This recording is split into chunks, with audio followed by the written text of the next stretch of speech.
नमस्कार, मैं हूं प्रत्युष खरे और आप देख रहे हैं देश हित। तो अब बात करते हैं आज की कवर स्टोरी की। देश हित में शुरुआत करते हैं एक ऐसी खबर से जिसमें कुछ लोग देश का माहौल खराब करने की कोशिश करते हुए नजर आ रहे हैं। मौका मुहर्रम का है। देश के कई हिस्सों में मुस्लिम समाज से जुड़े लोग अलग अलग दिन इससे जुड़ी रस्मों को अदा कर रहे हैं, लेकिन जुलूस में ऐसे कुछ लोग भी शामिल होने की कोशिश कर रहे हैं जो देश हित में नहीं है। ऐसे लोग किसी भी वक्त माहौल खराब कर सकते हैं। ये लोग जुलूस के नाम पर कभी नारेबाजी कर रहे हैं तो कभी फिलिस्तीन का, जी हां, फिलिस्तीन का झंडा भी लहरा रहे हैं। सवाल है कि आखिर इनका मकसद है क्या?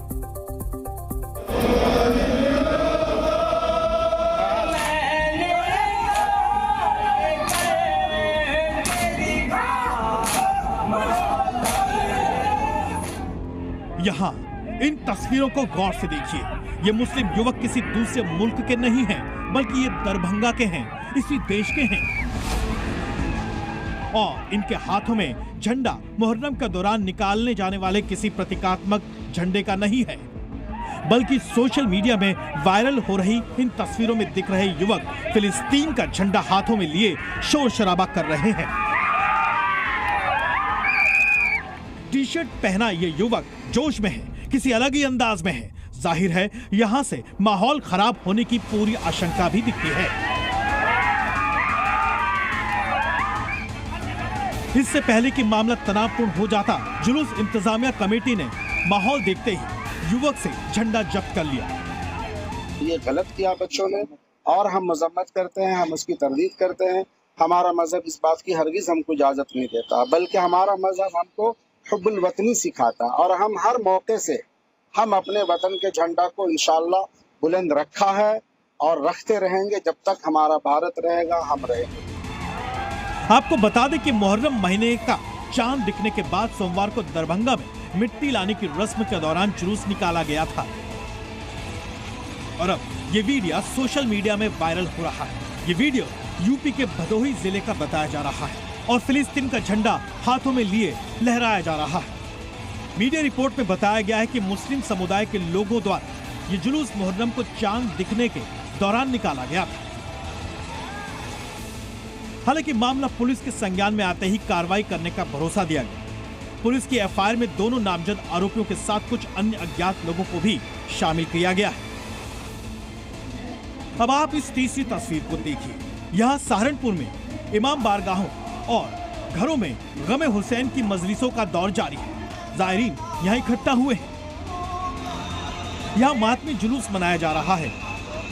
अब गौर करने वाली तस्वीर ये तिरंगा है, क्योंकि इनके जुलूस में तिरंगा शामिल है। यहाँ मुहर्रम के वक्त पूरे अनुशासन के साथ जुलूस निकाला जा रहा है। जाहिर है इन दो तस्वीरों में साफ देखा जा सकता है कि एक तरफ फिलिस्तीन का झंडा हाथों में लेकर माहौल खराब करने की कोशिश हो रही है, तो दूसरी ओर तिरंगे के साथ जुलूस निकाला जा रहा है। इस बीच यूपी से लेकर बिहार तक अलग अलग राज्यों में मुहर्रम के मौके पर पुलिस ने चप्पे चप्पे की निगरानी बढ़ा दी है। पूरे 10 दिन तक होने वाले मुहर्रम पर कोई असामाजिक तत्व गड़बड़ी ना करे, इसकी पूरी तैयारी की गई है। किसी भी तरीके का लोग रूमर उठाने का कोशिश करेंगे, ऐसे आदमी को भी चिन्हित करते हुए या सोशल मीडिया या अन्य किसी माध्यम से मत सौहार्द को बिगाड़ने के लिए अगर कोई कोशिश करेगा तो ऐसे आदमी को चिन्हित करके हमको खबर देने का भी विनती इन लोगों से हम लोग किया गया। मुहर्रम इस्लामिक कैलेंडर का पहला महीना होता है। इस्लाम धर्म में नए साल का आगाज गम के साथ होता है। इस्लाम धर्म में मुहर्रम का महीना बेहद महत्वपूर्ण माना जाता है, लेकिन इस मौके पर कोई हुड़दंगी माहौल ना खराब कर दे। ब्यूरो रिपोर्ट, जी मीडिया। क्या पिछले कुछ सालों में आपको पश्चिम बंगाल में कोई ऐसा चुनाव आपको याद है जिसमें हिंसा ना हुई हो, बम ना चले हो, डंडे ना चले हो? दरअसल आज भी ममता बनर्जी के राज में उनके नेता बम चलाने और डंडे बरसाने के लिए अपने ही कार्यकर्ताओं को उकसा रहे हैं, भड़का रहे हैं। खुद को अल्पसंख्यकों का नेता बताने वाला मोहम्मद यूसुफ जिस भड़काऊ अंदाज में भाषण दे रहा है, कहीं ना कहीं ये तस्वीरें पश्चिम बंगाल के हिंसक चुनावों की सच्चाई से पर्दा उठा रही है। बम मार के नौकरी खा के आप चाकरी नहीं जीत सकते हैं। সবই সংখ্যালঘু করবে, বোম বানা থেকে শুরু করে লাঠি সব আমরাই বার করব, এটা ঠিক না। ये है पश्चिम बंगाल के मुख्यमंत्री ममता बनर्जी के खास नेता। यहाँ ये कार्यकर्ताओं के बीच बता रहे हैं कि आखिर क्यों टीएमसी के लोगों को बम बांध लेना चाहिए, क्यों टीएमसी के कार्यकर्ताओं को डंडे हाथ में लेने चाहिए। जग जाहिर है कि पश्चिम बंगाल के किसी भी चुनाव में, चाहे वो लोकसभा के हों या फिर गली मोहल्ले के, कोई चुनाव हिंसा के बगैर पूरे नहीं होते। ममता दीदी के नेता और टीएमसी के अल्पसंख्यक सेल के ब्लॉक अध्यक्ष के इन विवादित बोल को ध्यान से सुनिए। वो पूछ रहे हैं कि हर जिम्मेदारी अल्पसंख्यक क्यों निभाएं। সংখ্যায় গুরু যারা বড় বড় পদ নিয়ে বসে আছেন তাদেরকে আমাদেরকে একটু চোখে আঙুল দিয়ে বুঝিয়ে দিতে হবে যে আপনারা কোথায় জিততে পারছেন না, তো জেলার আবার কি দায়িত্ব নেবেন। বড় বড় সব কোর কমিটি হয়েও বসে আছে, এগুলো কিন্তু আমাদের ভাবতে হবে। সবই সংখ্যালঘু করবে, বোম বানা থেকে শুরু করে লাঠি সব আমরাই বার করব, এটা ঠিক না। मोहम्मद यूनुस की बातों से कहीं न कहीं साफ होता है कि बंगाल के चुनाव कैसे होते हैं। अब आपको ममता बनर्जी के चुनाव के दौरान के 2 बयान सुनाते हैं। तब कैसे ममता बनर्जी बमबाजी की घटनाओं पर विरोधी पार्टी को घेर रही थी। क्यों इतना झूठा बोलते हैं? क्यों आप इधर में एक चॉकलेट बोमा फटने से भी आपको सीबीआई, आपको एनआईए, आपको एनएसजी जैसे कोई युद्ध हो रहा है, और बीजेपी का एक नेता का घर में बोमा जमा करके रखा था और सोचता है बोम मार के या नकड़ी खा के वो इलेक्शन में जीत सकता है। It is our challenge also. बोम मार के नौकरी खा के आप चाकरी नहीं जीत सकते हैं।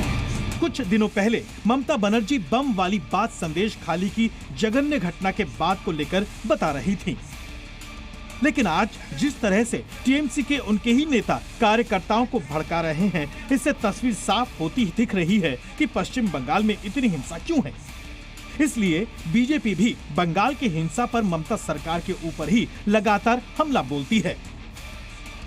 एक बात तो स्वीकार कर लिया कि तृणमूल कांग्रेस को बचे रहने के लिए बम की जरूरत है, लाठी का जरूरत है, गोली का जरूरत है। वैसे टीएमसी ने आज उपचुनाव में भी बाजी मारी है।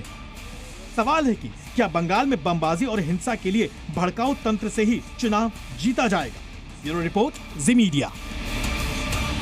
मदरसे में हिंदू बच्चों को पढ़ाने पर बयानबाजी शुरू हो चुकी है। एनसीपीसीआर यानी कि राष्ट्रीय बाल अधिकार संरक्षण आयोग का एक बयान सामने आया है। एनसीपीसीआर के अध्यक्ष प्रियंक कानूनगो ने कहा है कि हिंदू बच्चों को मदरसों में नहीं पढ़ना चाहिए क्योंकि उन्हें वहां मुस्लिम धर्म की शिक्षा दी जाती है, उनके धर्म बदलने का खतरा है। प्रियंक कानूनगो ने मदरसों में गैर मुस्लिम बच्चों को पढ़ाने को संवैधानिक अधिकारों का हनन बताया। क्या मदरसों में हिंदू बच्चों की एंट्री पर फुल स्टॉप लगने वाला है? इस रिपोर्ट में देखिए।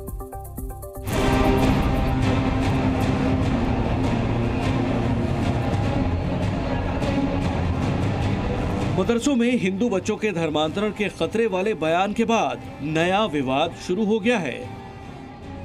राष्ट्रीय बाल अधिकार संरक्षण आयोग ने गैर मुस्लिम बच्चों को मदरसों में मजहबी तौर तरीके सिखाए जाने पर आपत्ति जताई है। हमको देश भर से ऐसी कई शिकायतें मिली कि मदरसों में हिंदू बच्चों को रखकर इस्लामिक तौर तरीके सिखाए जा रहे हैं। ये प्रथम दृष्टया आपत्तिजनक था।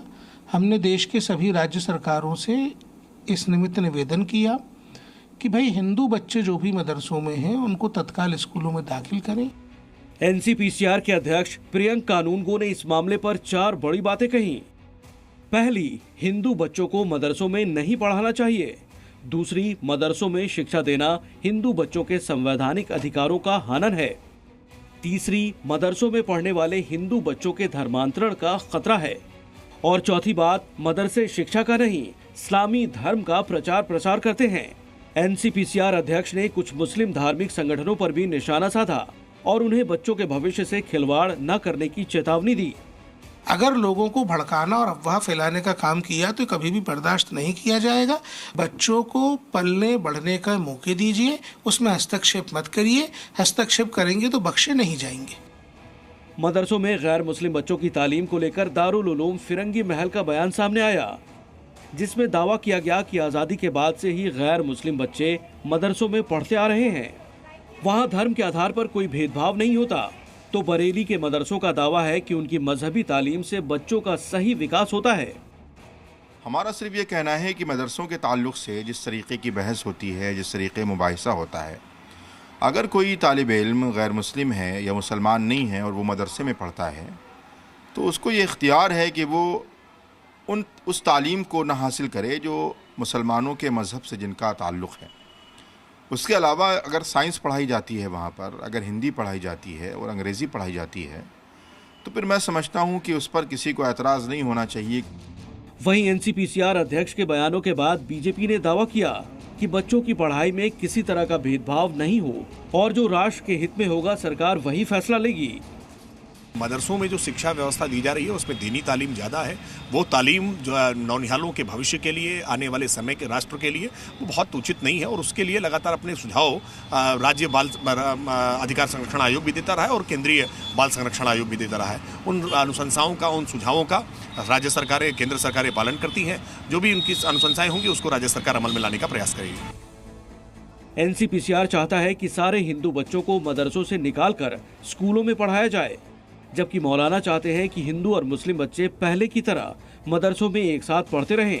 हालांकि बड़ा सवाल यह है कि क्या मदरसों में दी जा रही शिक्षा से बच्चों का भविष्य संवरेगा। ब्यूरो रिपोर्ट, जी मीडिया। यूपी के स्कूलों में अब दीदी गुरुजी कहना होगा। जी सर से काम नहीं चलेगा, अब कहना होगा जी गुरुजी।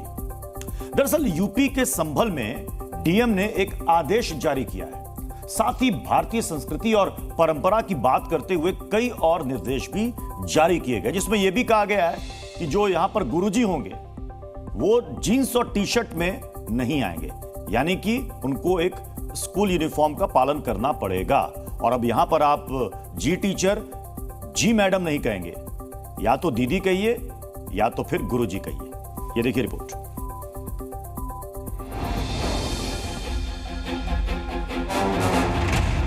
अध्यापकों को दीदी या बहन जी कहा जाए और शिक्षकों को गुरुजी कहा जाए। जिला अधिकारी का फैसला बिल्कुल दुरुस्त है, उसमें किसी का कोई मजाका नहीं है। स्कूल में बच्चे मैडम नहीं बोलेंगे, छात्र सर भी नहीं बोलेंगे, मैडम को बहन जी और दीदी बोलेंगे, सर को गुरुजी। दरअसल उत्तर प्रदेश के संभल के स्कूलों के लिए नया फरमान है। कल तक जो छात्र स्कूल में अपने शिक्षक को सर बोलते थे, उन्हें अब गुरुजी कहकर संबोधित करना होगा। पहले जो छात्र महिला शिक्षकों को मैम या मैडम कहते थे, अब उन्हें दीदी या बहन जी कहना होगा। संभल का ये वही प्राइमरी स्कूल है जहां मोबाइल फोन पर कैंडी क्रश गेम खेलने के मामले में टीचर के निलंबन की सख्त कार्रवाई की गई थी। अब डीएम राजेंद्र पेंसिया ने सरकारी परिषदीय स्कूलों के लिए नया फरमान जारी किया है। इसके मुताबिक शिक्षिका को मैडम नहीं दीदी कहा जाएगा, शिक्षकों को गुरुजी और बच्चे बोलेंगे नमस्ते या जय हिंद, जबकि टी शर्ट नहीं भारतीय परिधान में आएंगे गुरुजी। इसी के साथ प्राइमरी स्कूलों को डीएम साहब ने आदेश जारी कर दिया है। जो हमारे विद्यालय हैं उसमें भारतीय संस्कृति या जो परंपराएं हमारी रही हैं वो बच्चों तक पहुंचे। उसी के क्रम में ये आदेश, उनका निर्देश था कि जो पुरातन संस्था में टीचर्स को इतना सम्मान दिया जाता था, उसी के लिए कि हमें अध्यापकों को दीदी या बहन जी कहा जाए और शिक्षकों को गुरुजी कहा जाए। कहा जा रहा है कि पुरातन संस्कृति को जमीन पर उतारने के लिए ये कवायद की गई है। इस कदम से बच्चों के भीतर शिक्षकों के प्रति सम्मान बढ़ेगा। संभल के स्कूलों में डीएम साहब के इस फरमान की मुस्लिम धर्म गुरु भी तारीफ कर रहे हैं। संभल के जिलाधिकारी ने जो फैसला किया है तो वो बात कोई काबिल एतराज नहीं है और वो आपत्ति के लायक नहीं है। उसकी वजह यह है कि लफ्जों का फेर है। जिला अधिकारी का फैसला बिल्कुल दुरुस्त है, उसमें किसी का कोई मजाका नहीं है। इसके अलावा स्कूल के अंदर शिक्षकों के धूम्रपान करने पर भी रोक लगा दी गई है। यदि कोई शिक्षक इनका इस्तेमाल करता पाया गया तो उसके खिलाफ कार्रवाई की जाएगी। इतना ही नहीं, संभल के स्कूलों में कई महत्वपूर्ण बातें भी लागू की गई हैं। जिसके मुताबिक स्कूलों में प्लास्टिक की बोतलों का इस्तेमाल वर्जित होगा। इस्तेमाल करने वाले पर अर्थदंड की कार्रवाई होगी। पुरुष और महिला शिक्षक जीन्स पहनकर नहीं आएंगे, उन्हें भारतीय परिधान में ही स्कूल आना होगा। स्कूल के क्लासरूम में शिक्षक और छात्र जूते पहनकर नहीं आएंगे। स्कूल के प्रधानाचार्य की कुर्सी पर शिक्षक नहीं बैठेंगे।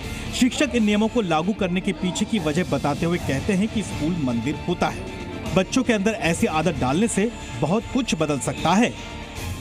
ब्यूरो रिपोर्ट, जी मीडिया।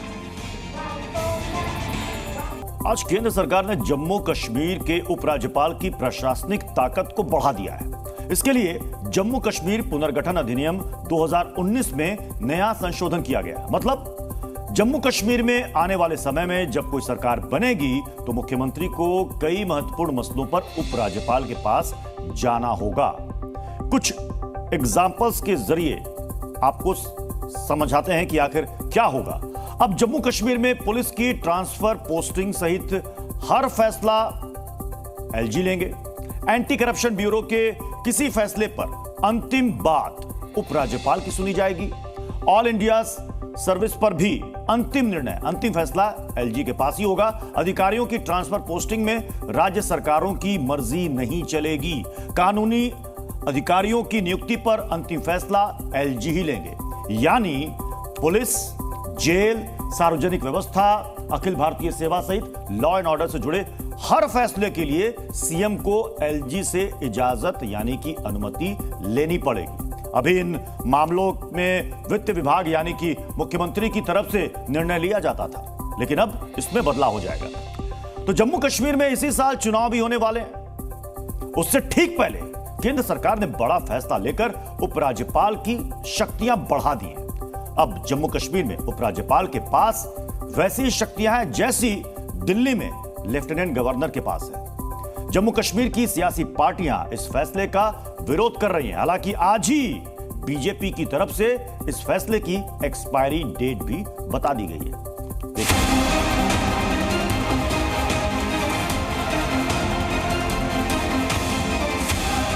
का मतलब है दाल में कुछ काला है।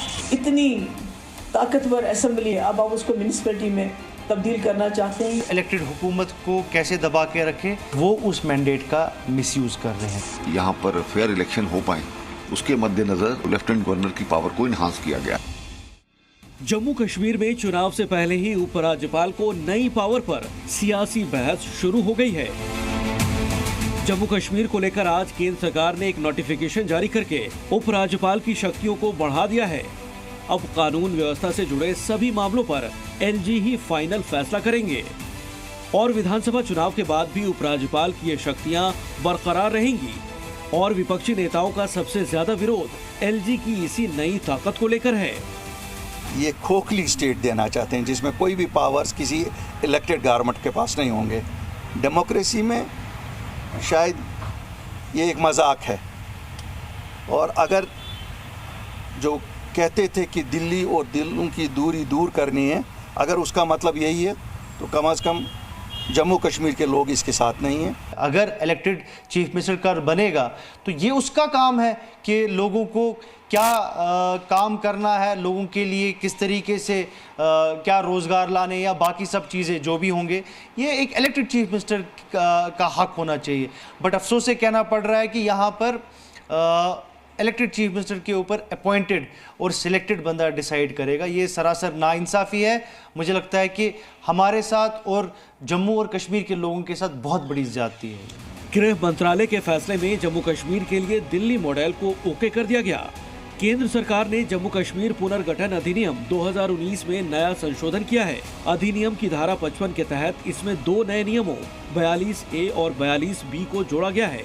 आसान भाषा में समझिए तो इन दोनों नियमों के बाद राज्य में सरकार किसी की भी बने, मुख्यमंत्री की कुर्सी पर कोई भी बैठे, लेकिन बड़े फैसलों की ताकत एलजी के पास ही होगी।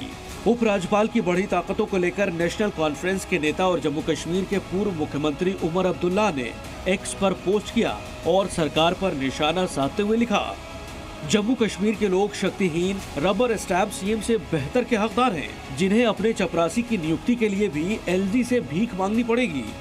वहीं कांग्रेस नेता जयराम रमेश ने इस फैसले पर केंद्र सरकार को निशाने पर लिया। एक्स पर पोस्ट करते हुए जयराम रमेश ने एक तरफ केंद्र की मंशा पर सवाल उठाए तो वहीं जम्मू कश्मीर के पूर्ण राज्य के दर्जे पर भी आशंका जाहिर की है। इस संशोधन का जम्मू कश्मीर के सभी राजनीतिक दलों ने कड़ा विरोध जताया है और कहा है कि बीजेपी ने चुनाव से पहले ही अपनी हार स्वीकार कर ली है। विपक्ष के ऐतराज पर बीजेपी ने नए संशोधन को घाटी के भविष्य के लिए सही फैसला बताया। जम्मू कश्मीर की जो सबसे बाइख्तियार पावरफुल असेंबली थी पूरे मुल्क के अंदर, उसको पहले ही आपने सब कुछ उससे छीन लिया। आज आप उसको म्युनिसिपैलिटी में कन्वर्ट करना चाहते हो ताकि कल को जो भी सरकार जम्मू कश्मीर में बनती है, बीजेपी की तो कतई नहीं बनेगी, तो उस सरकार के पास कोई इख्तियार ना हो, अपना कोई मुलाजिम ना ट्रांसफर कर सके। लॉ एंड ऑर्डर वगैरह पहले ही एमएचए ने अपने पास रखा है, क्योंकि यहाँ पर पहले स्थितियां बिगड़ी हुई थी और उन्होंने ये भी कमिटमेंट की है कि जब ठीक प्रकार से यहाँ पर शासन चलेगा तो स्टेटहुड भी दी जाएगी।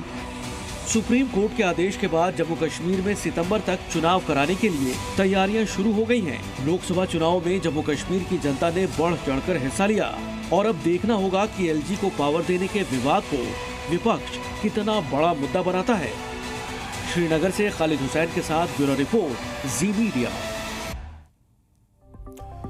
देश के कई राज्यों में मानसून की बारिश मुसीबत बनकर आई है। आसमानी आफत ने न केवल भारत के ही राज्यों को अपनी चपेट में लिया, बल्कि पड़ोसी देशों में भी अपना रौद्र रूप दिखाया है। मुसीबत की एक एक तस्वीर आप देखिए, आपको अंदाजा लग जाएगा कि ये चुनौती कितनी बड़ी है। दूसरी ओर मौसम विभाग ने उत्तर प्रदेश, हरियाणा, मध्य प्रदेश, महाराष्ट्र, जम्मू कश्मीर, उत्तराखंड, हिमाचल प्रदेश और दिल्ली में भारी बारिश का अलर्ट जारी किया है।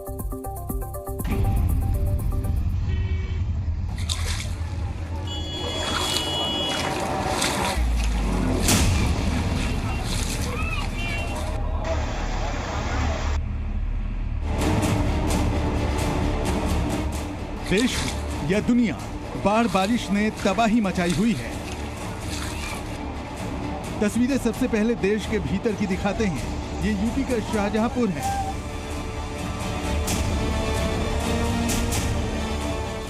कुदरत का कहर जब बरसता है तो हर कोई उसके सामने लाचार नजर आता है, बेबस होकर बस कुदरत की मार झेलता है।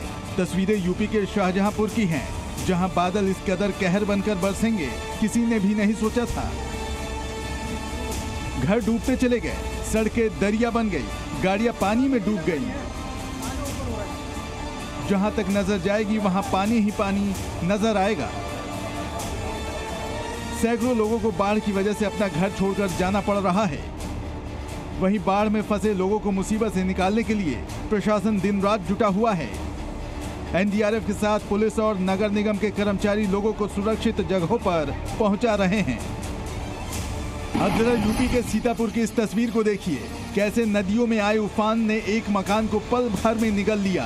बहरहाल से छोड़े गए पानी से नदी में सैलाब आ गया है और फिर पानी से हुए कटान से एक मकान ताश के पत्तों की तरह बिखर गया और पल भर में उसने नदी में जल समाधि ले ली। जिस घरों को पाई पाई जोड़कर बनाया गया था, उसी घर को ये जलजला बहा ले गया। गनीमत रही कि इस हादसे से पहले ही मकान को खाली करवा लिया गया था।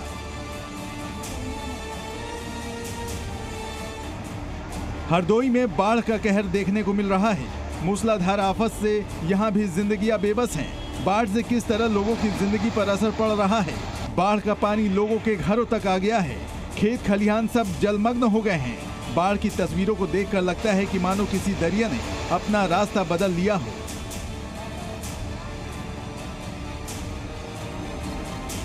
यूपी के कई और जिलों में बाढ़ बारिश लोगों के लिए आफत बन चुकी है, जिससे राहत पाने के लिए लोग बेताब हैं। लेकिन लगता है आसमान से बरस रही आफत राहत देने के मूड में नहीं है।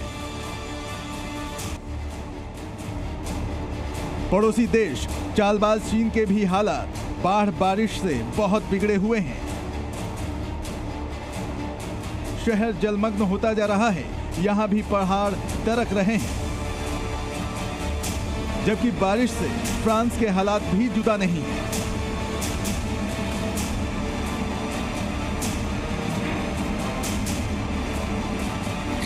जबकि अमेरिका में भी हालात चुनौतीपूर्ण हैं।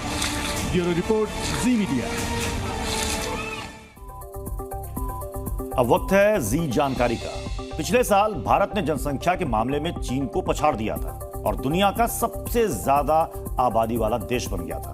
अब संयुक्त राष्ट्र की वर्ल्ड पॉपुलेशन प्रोस्पेक्टस 2024 की रिपोर्ट सामने आई है, जिसमें भारत और दुनिया की आबादी को लेकर चौंकाने वाले तथ्य सामने आए हैं। रिपोर्ट के मुताबिक अगले 36 वर्षों में यानी कि वर्ष 2060 तक भारत की आबादी 170 करोड़ हो जाएगी।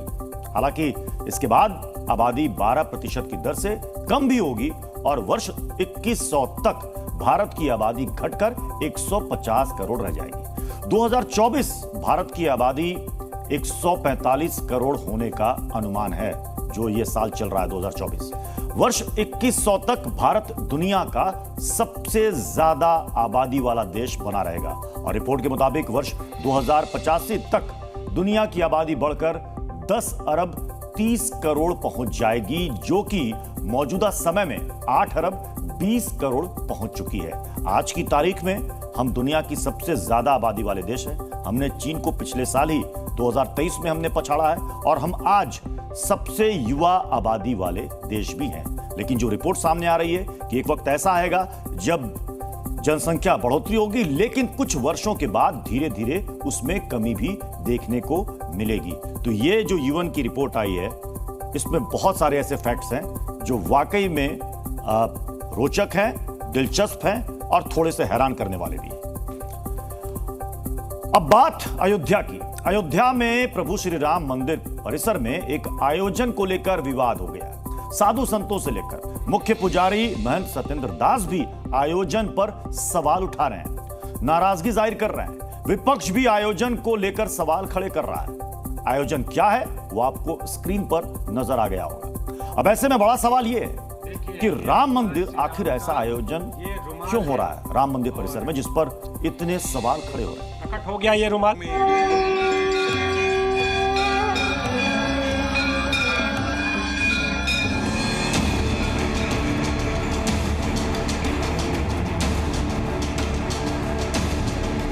आप सोच सकते हैं कि आखिर हम राम मंदिर के साथ आपको जादूगरों की जादूगरी क्यों दिखाएं? तो इसी बात पर तो विवाद हो गया है कि भाई जो हिंदू आस्थाओं में खुद ब्रह्मांड के सबसे बड़े जादूगर माने जाते हैं, यानी श्री राम, उनके सामने उनके मंदिर परिसर में आखिर जादूगरी दिखाने की कोशिश क्यों हो रही है। इसी बात पर साधु संतों ने विरोध किया।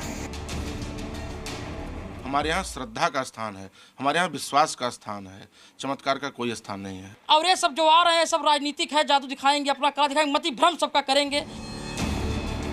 अब विरोध तो हो रहा है, लेकिन पहले समझिए कि आखिर पूरा मामला क्या है। असल में अयोध्या में आज से लेकर कल तक ये सभी जादूगर और इनके जैसे करीब 200 से भी अधिक जादूगर अपनी जादूगरी दिखाएंगे, लोगों को रिझाएंगे। आज इन जादूगरों ने कुछ इस तरह से अयोध्या के यथार्थ मंडपम में अपने जादू से लोगों को रिझाने की कोशिश की। कल यानी रविवार को भी 200 से ज्यादा जादूगर श्री राम लला के दर्शन के बाद मंदिर परिसर में श्री राम लिखा बैनर दिखाकर न सिर्फ जादू दिखाएंगे, बल्कि इसके जरिए ये वर्ल्ड रिकॉर्ड बनाने की भी तैयारी में। यानी इतने जादूगर एक साथ मंच पर इकट्ठा होकर श्री राम लला मंदिर परिसर में जादू दिखाएंगे। अब ये बात राम भक्तों में से भी कुछ लोगों को पसंद नहीं आ रही। जादू कोई चीज़ नहीं इस धरती पे एग्जिस्ट करती है। मेरी समझ में जो भी प्रदर्शन होने वाला है वो उनकी कला है, वो उनका टैलेंट है, हाथ की सफाई है। रामलला के जादू के आगे किसी का जादू कोई असर नहीं करेगा। उनका ही जादू अयोध्या में इतना छाया हुआ है। रामलला के जादू के आगे कुछ नहीं, स्वयं जो वो जादूगर वहीं बैठे तो इन जादुओं का क्या मतलब। साधु संतों और भक्तों तक तो ठीक, लेकिन जादूगरों के जादू पर विपक्ष भी मोहित होने के बजाय रुष्ट नजर आ रहा है। कांग्रेस कह रही कि अयोध्या से हराकर भेजा, फिर भी संदेश बीजेपी को समझ में नहीं आ रहा है। हालांकि बीजेपी कह रही कि इससे पर्यटन को बढ़ावा मिलेगा और देश विदेश में यूपी की छवि और बेहतर होगी। दुनिया का जो सबसे बड़ा जादूगर है, जिसकी उंगलियों से सारी दुनिया सृष्टि चलती है, उसके सामने इस तरीके के जादू का खेल दिखाना मति मारी गई। और जिन लोगों की भी मति मारी गई है, उन लोगों को अभी प्रभु श्री राम की धरती ने हराकर भी भेजा है। उसके बाद भी ये लोग नहीं मान रहे। बढ़ाने के लिए, लोगों को आकर्षित करने के लिए विभिन्न प्रकार के पर्यटन विभाग के द्वारा, संस्कृति विभाग के द्वारा कार्यक्रम किए जा रहे हैं, ताकि उत्तर प्रदेश की छवि दुनिया भर के सामने बेहतर हो सके। और प्रभु रामलला की जन्मभूमि के दर्शन करने के लिए बहुत बड़ी संख्या में श्रद्धालु आ रहे हैं। ऐसे में उत्तर प्रदेश की एक बेहतर छवि होगी, इसके लिए लगातार इस तरह के आयोजन किए जा रहे हैं। इन सब से इतर देश के जादूगर इसे अपना सौभाग्य मानते हैं कि उन्हें अयोध्या में इतने बड़े पैमाने पर रामलला मंदिर परिसर में अपने हुनर का प्रदर्शन करने का मौका मिल रहा है। भगवान राम की भूमि पर है। अद्भुत बात तो यह है कि सारी कलाओं का जो उद्भव है प्रभु श्री राम के चरण कमलों से होता है, और बहुत खुशी की बात आज प्रभु श्री राम के चरण कमलों में ही यह कला का समागम हो रहा है और सभी जादूगर एक से एक अद्भुत कला दिखाएंगे। अब सवाल ये उठ रहा है, क्या राम मंदिर परिसर में जादू की कला का प्रदर्शन सही है या गलत? इस पर हो रही सियासत सही है या गलत? सवाल ये भी है, क्या ऐसे प्रदर्शन से पहले साधु संतों की राय ली गई थी? अगर नहीं, तो इस बात को कैसे भूला जा सकता है कि इन्हीं साधु संतों और राम भक्तों की बदौलत अयोध्या में राम मंदिर मूर्तवत हो पाया है। क्या उनकी नाराजगी के कोई मायने हैं या नहीं? सोचिएगा जरूर। ब्यूरो रिपोर्ट, जी मीडिया।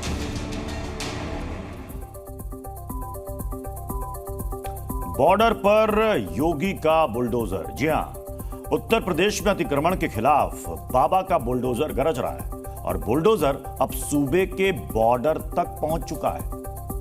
अब सवाल है कि कहां पहुंचा है, यह भी आपको देखना चाहिए। अतिक्रमण के खिलाफ यमुना प्राधिकरण में मथुरा में 2 जगह पर कार्रवाई की गई है। बुलडोजर एक्शन हुआ है। यहां पर अवैध अतिक्रमण को वहां पर ध्वस्त कर दिया गया। मथुरा के पानी गांव, बांगर और ढकू में अवैध निर्माण को ध्वस्त कर दिया गया है। प्रशासन ने 16 हेक्टेयर से ज्यादा भूमि को कब्जा से मुक्त कराया, जिस पर अवैध कब्जा था, जिसकी कीमत आप सुनकर हैरान रह जाएंगे, करीब 246 करोड़ रुपए ये बताई जा रही है, जिस पर अवैध कब्जा था और उस कब्जे को मुक्त कराया गया। सरकारी जमीन पर अवैध तरीके से होटल और रेस्टोरेंट का निर्माण कर लिया गया था। कब्जा करने वालों के खिलाफ केस भी दर्ज किया गया है। यानी अब सोचिए, इतने बड़े लैंड पर जिसकी कीमत करोड़ों रुपए में है, यहां पर मकान, दुकान, रेस्टोरेंट सब चल रहा था।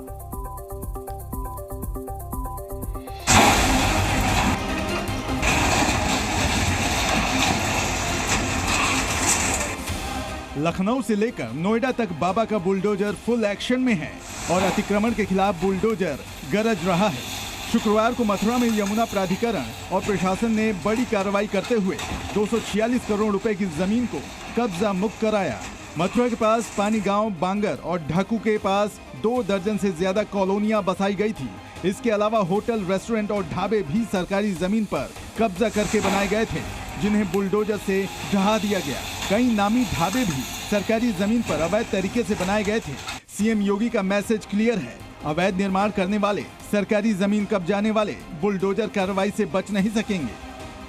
दिल्ली बॉर्डर पर एक्शन में बुलडोजर। इधर नोएडा बॉर्डर के पास अवैध निर्माण पर बुलडोजर चला, तो दूसरी तरफ दिल्ली के सिविल लाइन में डीडीए ने अतिक्रमण के खिलाफ कार्रवाई की।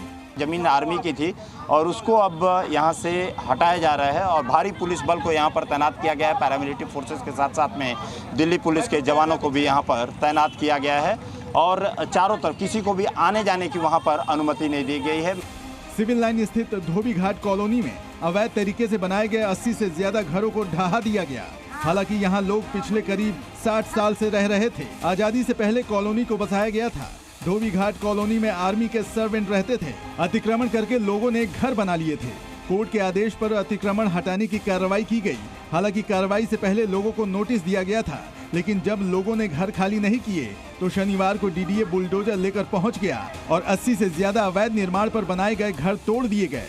एकदम से अचानक से रात को आए और बस बोल दिया जी, तभी भी कुछ नहीं बोला उन्होंने, अंदर चले गए बस। मार्च में एक बार दिया था तो बोले कि वो झुग्गियों का है, तुम्हारा सबका नहीं है। हाँ। कुछ भी नहीं होगा, जो होगा तोड़ने से पहले बताया जाएगा। मेरे पापा का मकान इन्होंने तोड़ दिया बिना नोटिस दिए, इतने सालों से रह रहे हैं। किसी तरह का माहौल खराब न हो, इसे देखते हुए भारी पुलिस बल मौके पर तैनात किया गया था। यहाँ तक कि पैरामिलिट्री फोर्स के जवान भी मोर्चा संभाले हुए थे। अतिक्रमण दिल्ली में किया गया हो या फिर उत्तर प्रदेश में, बुलडोजर का एक्शन जारी है, जिसका असर भी दिख रहा है। राहुल मिश्रा के साथ ब्यूरो रिपोर्ट, जी मीडिया।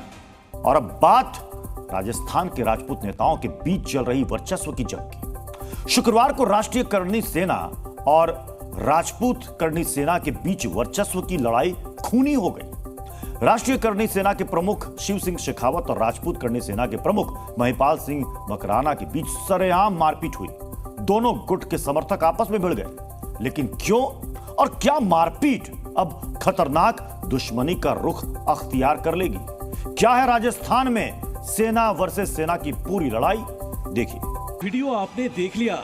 अब हम आपको राजस्थान के दो राजपूत नेताओं के बीच वर्चस्व की लड़ाई का पूरा सीक्वेंस समझाते हैं।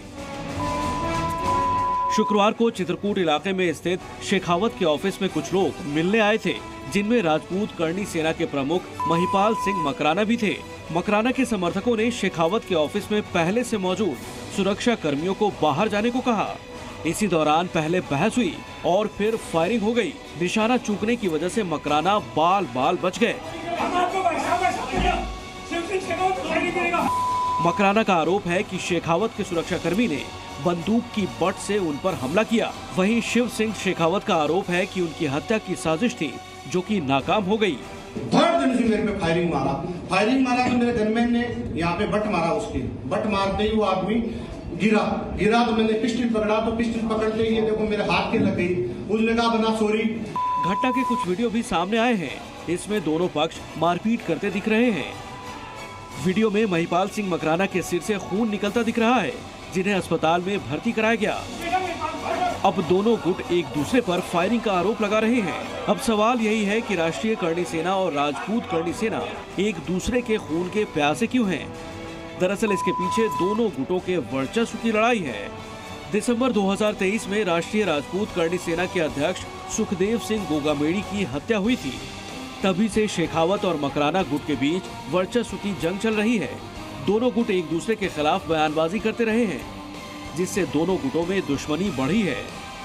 शुक्रवार रात को हुई मारपीट और फायरिंग की घटना को भी दोनों के बीच वर्चस्व की लड़ाई से ही जोड़कर देखा जा रहा है। राजपूत नेताओं के बीच सरेआम हुई फायरिंग एक बड़ी घटना है, क्योंकि राजस्थान में दोनों के समर्थकों की बड़ी संख्या है। फिलहाल पुलिस इस पूरे मामले की जांच कर रही है। ब्यूरो रिपोर्ट, जी मीडिया। और अब बात करेंगे गजनी बने अमेरिकी प्रेसिडेंट जो बाइडेन की। जी हाँ, साल 2008 में आमिर खान की एक फिल्म आई थी, नाम था गजनी, जिसमें आमिर खान अक्सर बातों को भूल जाया करते थे, मतलब शॉर्ट टर्म मेमोरी लॉस। कुछ ऐसा ही इन दिनों दुनिया के सुपर पावर देश अमेरिका के सबसे पावरफुल शख्स यानी कि राष्ट्रपति जो बाइडेन के साथ हो रहा है। अमेरिका के 81 साल के राष्ट्रपति जो बाइडेन बार बार बातों को भूल रहे हैं। बाइडेन अक्सर लोगों के नाम भूल जाते हैं। बाइडेन ने एक कार्यक्रम में यूक्रेन के राष्ट्रपति जेलेंस्की को पुतिन बता दिया, तो उपराष्ट्रपति कमला हैरिस की जगह ट्रंप का नाम ले लिया। जिस तरह फिल्म गजनी में हीरो को भूलने की बीमारी थी, कुछ इसी तरह की परेशानी से इन दिनों जो बाइडेन भी गुजर रहे हैं। तो देश हित में आज बस इतना ही, लेकिन खबरों का सिलसिला जी न्यूज पर लगातार जारी है।